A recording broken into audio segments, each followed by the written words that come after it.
12 વાગે પ્રેસને પોતાની ઓફિસ ખાતે બોલાવી છે, જ્યાં તેમણે કહ્યું કે તેઓ આખી ઘટનાને લઈને સ્પષ્ટીકરણ આપશે। આખી ઘટના જે સામે આવી રહી છે તેમાં અનેક સવાલ તો ચોક્કસથી પેદા થાય છે, કારણ કે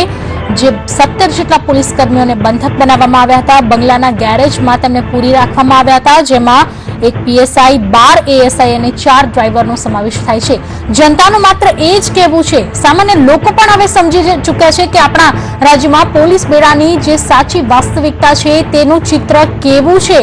લોકોનું પણ એ જ કહેવું છે કે આઈપીએસ કક્ષાનો અધિકારી, ઉચ્ચ અધિકારી જો તેની સામે કડક પગલાં ભરવામાં આવે, જો તે આ રીતે સત્તાનો દુરુપયોગ કરતો રહેશે અને આવી ઘટનાઓ સામે આવે ત્યારે ખૂબ જ જરૂરી બની જાય છે કે તેની સામે કડક પગલાં ભરવામાં આવે, જલ્દીથી જલ્દી એક્શન લેવામાં આવે, સત્ય છે તે લોકો સમક્ષ રજૂ કરવામાં આવે અને તો જ